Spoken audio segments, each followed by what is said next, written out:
सज्जनों और देवियों, आप कौन हैं, आपका क्या है, इन दो बातों पर विचार करने की जरूरत है। मैं कौन हूं और मेरा क्या है। जब हम जागृत में रहते हैं तब सुसुप्ति नहीं रहती है और सपने भी नहीं रहते हैं,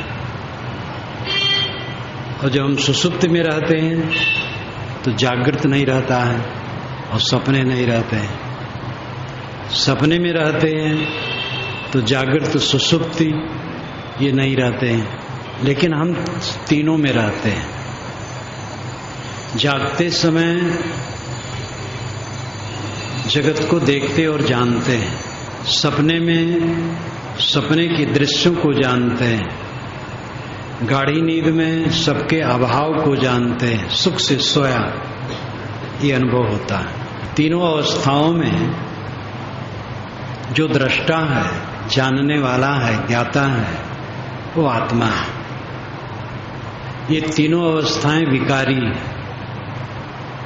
और इनमें जो प्रतीत होता है वो भी विकारी। विकारी नाम परिवर्तनशील,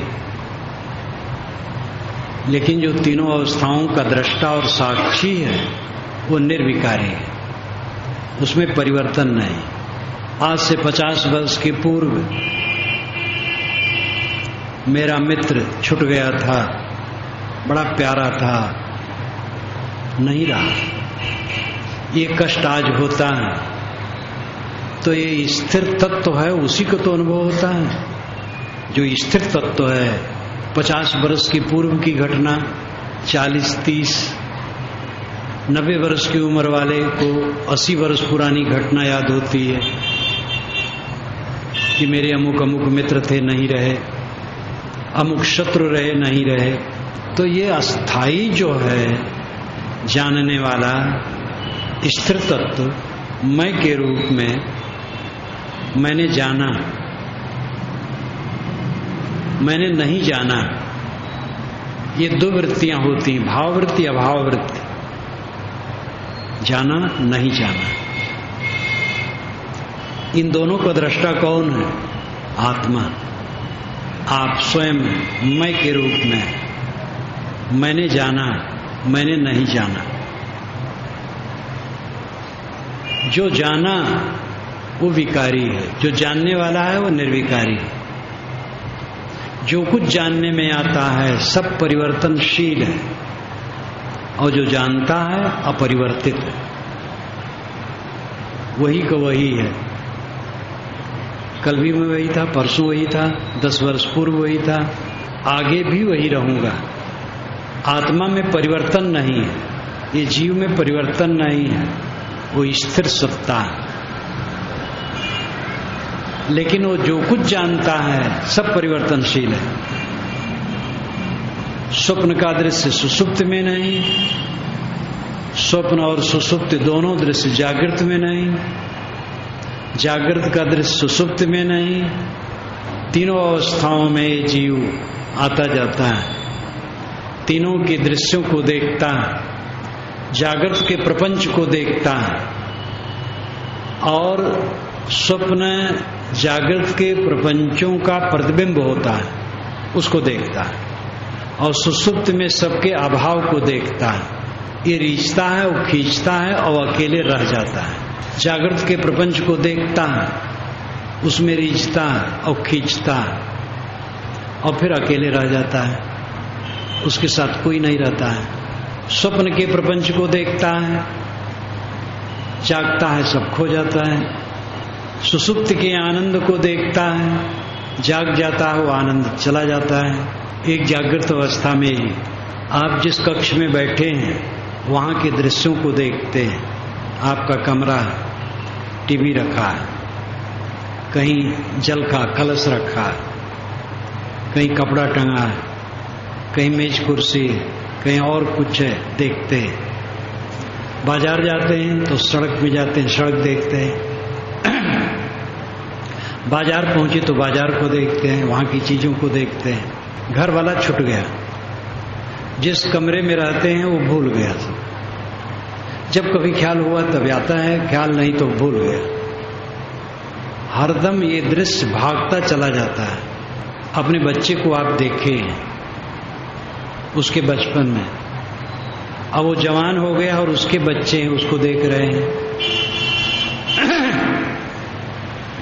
जब वो बच्चा था आप गोद में लेके प्यार करते थे, अब वो स्थिति नहीं रही। अगर अनुकूल है तो पास में बैठ के बात करते हैं, नहीं अनुकूल है तो सामने होना भी नहीं चाहते।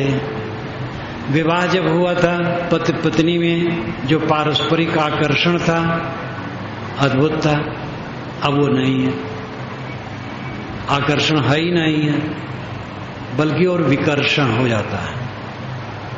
जो पत्नी स्वर्ग लगती थी, जो पति स्वर्ग लगता था, वही नरक लगने लगता है। एक दूसरे से बात नहीं करना चाहते। ऐसा ही बदलता है। प्रेमी होते हैं उदास हो जाते हैं, फिर वैरी भी हो जाते हैं, उसमें कुछ दूर चले जाते हैं, वैरी मित्र बन जाते हैं। मनोमय जगत बदलता है, द्रव्यात्मक जगत भी बदलता है, सब कुछ सब क्षण बदलता है। इस बदलाहट को आप देखते हैं, देख देख करके रीझते हैं, खींचते हैं। लाभ क्या मिलता है आपको? उद्वेग। ये सब के फल में उद्वेग खाली मिलता है। पति पत्नी का बड़ा मधुर व्यवहार है, बड़ा प्रेम है, उससे उद्वेग मिलता है, बहुत बढ़िया है, उद्वेग मिलता है। भाई भाई का व्यवहार है और लोगों का व्यवहार है, उसमें भी उद्वेग मिलता है। हर जगह उद्वेग मिलता है। वो उद्वेग हल्का होता है, गहरा होता है, प्रतिकूल होता है, अनुकूल होता है। लेकिन प्रतिकूल जो है उद्वेग वो तो दुखदायी है, अनुकूल उद्वेग भी दुखदायी होता है। एक व्यक्ति के मित्र का पत्र जब उसके पास आया, शाम को मिला, चिट्ठी रसा ने दे दिया था, किसी ने शाम को उसको दिया। शाम को पढ़ा, रात भर नींद नहीं आई उसको, वही सोचता रह गया, प्रेम मगन हो गया और उसे में वो नींद आई ही नहीं।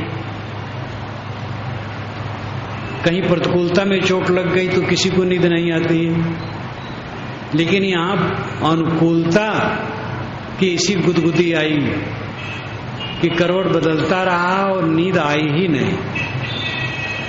ये भी उद्वेग है, अनुकूलता का उद्वेग है। बहुत सारी सुविधाएं मिल गई, उसमें अहम महम का उद्वेग आने लगा। प्रतिकूलता आई, खिन्नता का उद्वेग आया। जो मिलता है उसका फल होता है उद्वेग, और कुछ लाभ नहीं होता। आत्मा का लाभ है शांत, परम शांत, निर्विकल्प हो जाना, कल्पनाओं से अतीत शांत, संकल्प शून्य हो जाना। कुछ समय के लिए हो, बैठो अकेले में, सोचना मात्र छोड़ दो, कुछ न सोचो, निरांत शांत। ऐसा नहीं हो पाता है, प्रयास करो, अभ्यास करो, सीखो। व्यवहार में रहते हुए उद्वेगों का शमन करो, जो उद्वेग आए उनका शमन करो। अपने लिए प्रतिकूल बात सुन करके क्षुब्ध न हो, सह लो। अनुकूलता मिले, आकर्षित ना हो, वो रहेगा नहीं। अनुकूलता भी नहीं रहती, प्रतिकूलता भी नहीं रहती, सब हवा की तरफ भाग जाती है। कहीं अपने आप को क्षोभित मत करो। आपका क्या है? बचपन से आज तक आपके पास क्या रहा? कुछ रहा नहीं। हमें मिलता है, ये चीजें मिली। मिली क्या? सामने आया, देखा, धर दिया, खर्च हो गया। क्या मिला? व्यवहार हो गया। हम रास्ते रास्ते जा रहे थे, भूख लग गई थी, झोली से पैसा निकाले, फल ले लिए, खा लिए। झोली के पैसे दुकान में गए, फल पेट में गया, कुछ तो रहा नहीं, काम हो गया। भूख लगी थी, मिट गई। मिला एक आभास होता है, मिलता कुछ नहीं। हम देखते हैं, सुनते हैं, छूते हैं, मिलता उलता कुछ नहीं। आभास होता है कि मिल रहा है, लेकिन जितना मिलता है वो सब खरष्टक पैदा करता है, सब खरष्टक पैदा कर, दुख पैदा करता है। ऐसा जीवन जियो कि दुख पैदा ना हो। जब तक जीवन है मिलना बना रहेगा। प्राणी मिलेंगे, पदार्थ मिलेंगे, परिस्थितियां मिलेंगी, अनुकूल लोग मिलेंगे, प्रतिकूल लोग मिलेंगे, इसको कोई रोक नहीं सकता है। जो एकदम परमहंस की तरह रहते हैं उनको भी मिलते हैं। एक परमहंस एक तालाब के ऊपर बाग में रहते थे, नंगे रहते थे, पलथी मार के बैठे रहते थे। रात में ही वो शौच हो लेते थे कहीं खेत में, और उसी तालाब में नहा लेते थे और जमीन में बैठ जाते थे। एक घर से भोजन आ जाता था, वो संबंधी थे, भोजन कर लेते थे, एक टाइम भोजन करते थे बस, किसी से कुछ लेना देना नहीं। दूर दूर से दर्शनार्थी आने लगे। कुछ दिन के बाद वहां ऐसे उज्जड लोग चाव नहाते थे, निकट था वो ताल का हिस्सा, उसमें ला के हड्डी डाल दी, बिला काम का काम, वे वहां से चले गए। जो किसी से न कुछ लेना न देना, उनको परेशान किए। जो परमहंस रूप में रहते हैं, कोई व्यवहार नहीं, कोई आरंभ नहीं, कोई गति नहीं, केवल शारीरिक क्रिया कर लेते और शांत, उनको तकलीफ देने वाले होते हैं। उनके सामने प्रपंच आ जाता है। परमहंस कम लोग होते हैं, बाकी लोग तो व्यवहार लेते हैं, ज्ञानी भी व्यवहार लेता है। तो ये मिलना, संबंध होना जीवन भर बना रहेगा। ऐसा विवेक का कवच पहने, ऐसे ज्ञान का किला बना ले मन में, अभेद्य किला, उसमें निवास करें, जिससे आप प्रकंपित न हो, कांपे न, भयभीत न हो, पीड़ित न हो। ये कैसे हो गया, अब क्या होगा, ये तो विरुद्ध हो गए, हमें मार न दें, हमारा लूट न लें, कुछ नहीं, सब बेकार का भ्रम है। जो मारा जाता है वो नश्वर चीज है। शरीर को कोई मार देगा, मार दे, ये तो मृत रूप है। एक ही बार तो मरना है कि 2 बार मरना है, भय किसका। जब कोई मार देगा, शरीर को खत्म करेगा, तब क्या करेगा उसके बाद, और कुछ करेगा। सबसे बड़ा डर यही है, हमारे शरीर कोई मार न दे, खत्म न कर दे। और जब खत्म करेगा तब क्या करेगा, और खत्म होने बिल्कुल निर्भय निष्कम गुजर बसर कैसे होगा। बच्चों का क्या होगा, चिड़िया अंडा देती है, चूजे की सेवा करती है, लाला के खिलाती है, और क्या सेवा करेगी। और 2-4-6 दिन में उनके चूजे उड़ जाते हैं, पंख निकल आता है, 4-6 दिन में उड़ जाते हैं, और फिर माता से पता परिचय ही नहीं। सबका गुजर बसर होता है, किसका गुजर नहीं होगा। किसी बात को लेकर के प्रकंपित मत हो, विवेक में जियो। आप कौन है, आपका क्या है, केवल यही बात पर चिंतन कोई करे तो उसका मन निर्मल हो जाएगा। मैं चेतन आत्मा हूं और मेरा कुछ नहीं, सब दिखावा है, नाटक है, एक स्वप्न है, एक भ्रम है। इस भ्रम से अपने आप को विवेक द्वारा निकाल लेना समझदारी है। ये गूढ़ विषय नहीं है, सरल विषय है। उदाहरण है, हमारे बाबे दादे नहीं रहे, बड़े बड़े कहलाने वाले नहीं रहे, छोटे छोटे नहीं रहे, रात दिन रात मुसाफिर जात चला, मुसाफिर रात दिन चले जा रहे हैं, कोई किसी का नहीं, कोई काहू का है नहीं, देखा ठोक बजाए। एक स्त्री का पति मर गया तो उसने कहा, बिछड़ गई मेरी जोड़ी बिछुड़ गई। तो साहब ने कहा, काहे कबीर सुनो हो संतो, जिन जोड़ी तिन तोड़ी। आपने जोड़ा था तो तोड़ना पड़ा, न जोड़ते तोड़ना न पड़ता। जोड़ी बनाते ही नहीं, जोड़ी बिछुड़ती क्या। अब बना लिए तो बिछड़ेगी तो जरूर। ये हो ही नहीं सकता है कि जोड़ी बनाओ और बिछड़े ना। बिछड़ेगा बिछड़ेगा। अपनी असंगता का ख्याल रखो, अपने अकेलेपन का ख्याल रखो। जीव अकेले आया है, अकेले जाएगा, उसका कुछ है नहीं। पूरा संसार धूल माटी है, सब धूल माटी और कुछ नहीं। ये जो दिखाई देता क्या है? दीवार धूल है, माटी है, हम लोग शरीर माटी है, टेबल माटी है, लाउड स्पीकर माटी है, कपड़े माटी है, सब माटी है। इसी माटी के अंदर में हम लोग कीड़े की तरह कुलबुला रहे हैं और अपनी हैसियत मान रहे हैं बहुत आकाश से ऊपर। इसी में जल रहे हैं रात दिन और बहुत उन्नत मान रहे हैं। कुछ माटी इकट्ठा कर लिए हैं, कुछ माटी यहाँ इकट्ठा कर ली, कुछ माटी वहाँ इकट्ठा कर ली, मकान बना लिए, ज्यादा माटी इकट्ठा हो गया।